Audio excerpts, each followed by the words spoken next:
다 끝났다고 했지만 어리선과 작은 빛이 내게 손을 내밀었다. 산다는 건 이 작은 빛이다. 그것만으로도 살아갈 이유가 된다. 오평선에 한 번쯤은 오직 나만을 위해 중에 나오는 글입니다. 블라인드 틈 사이로 작은 빛이 들어옵니다. 인공호흡기 소리에 시간마다 잠이 깨고 아내가 중간에 깨어 움직여주기 전까지 눌린 발꿈치의 통증으로 잠을 못 잘 때는 끝이 없을 것만 같던 긴 밤이었습니다. 어리선과 들어온 작은 빛 한 줄기가 아침을 연결해주고 하루를 열어줍니다. 누군가에게 또 하루는 평범한 일상이고 단조로운 삶의 연속이지만 저에게 허락된 오늘 하루는 매 순간이 기적이고 경이로움입니다. 아내가 성령의 감동으로 드리는 중보기도로 하루를 시작할 때 때론 졸기도 하지만 마음으로 받아 기도의 향을 올려드리면 하늘나라와 연결이 되고 하나님과 동역의 시간이 열립니다. 손가락 하나 까딱 못하고 꼼짝없이 누워만 있다가 아내가 컴퓨터 모니터를 눈앞에 갖다 주면 몇 번의 눈 깜빡임으로 인간 세상과 연결이 되고 지인들과 나누는 SNS 글과 카톡으로 작은 행복이 열립니다. 일찍 하늘나라로 간 비즈니스 파트너와 주고받았던 이메일을 우연히 다시 본 적이 있습니다. 단순한 이메일이었는데 뭔가 섬뜩한 게 그분이 지금도 살아있는 듯한 느낌이 들었습니다. 그리고 생각하게 됐습니다. 우리가 남긴 글과 말들에 나의 일부가 조각조각 남겨지는 거구나. 손으로 그때그때 메모하거나 타이핑할 수 없기에 누워서 마음에 떠오르는 생각들을 머릿속에서 몇 번이나 다듬어 보고 외울 정도가 된 다음에 가슴에 새겨둡니다. 그리고 컴퓨터 모니터를 눈앞에 갖다 줄 때면 가슴에 새겨진 글을 급하게 눈으로 적어 내려갑니다.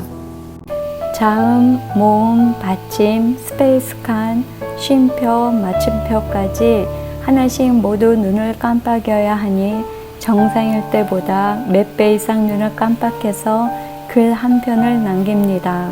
어쩌면 이 글이 제가 이 세상에서 누군가에게 의미를 남기는 마지막 글이 될 수도 있으니까 잔소리나 허튼 말, 식상한 글이 되지 않으려고 생명을 실어넣는 마음으로 합니다. 힘들 때면 바울 서신서를 즐겨 묵상합니다.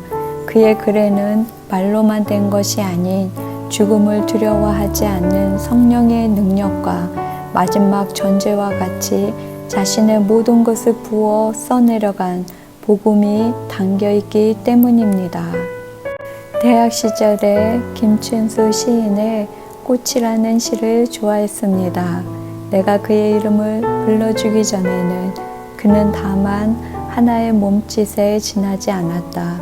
내가 그의 이름을 불러주었을 때 그는 나에게로 와서 꽃이 되었다.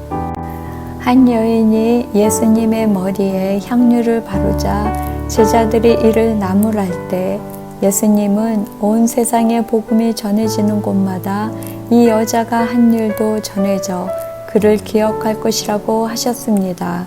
이름이 나오지 않는 이 여인과 예수님의 12 제자 중 하나였던 가롯 유다의 삶이 2000년이 지난 이 시대에 우리에게 남겨주는 의미에 대해 아내가 나눴습니다.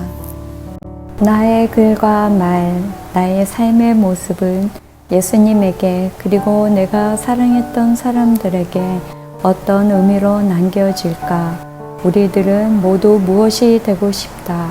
너는 나에게, 나는 너에게 잊혀지지 않는 하나의 의미가 되고 싶다. 새로 구입한 장애인 차로 인해 3년 만에 설레임으로 달려간 성전에서의 예배는 저에게 뜨거운 감동의 세계를 열어줍니다. 예배가 끝나면 둘째 핸들 잡은 손끝으로 캔사스3 곳곳이 연결이 되고 24시간 트윈 사이즈의 침대에서 지냈던 생활권을 도시 생활권으로 열어줍니다.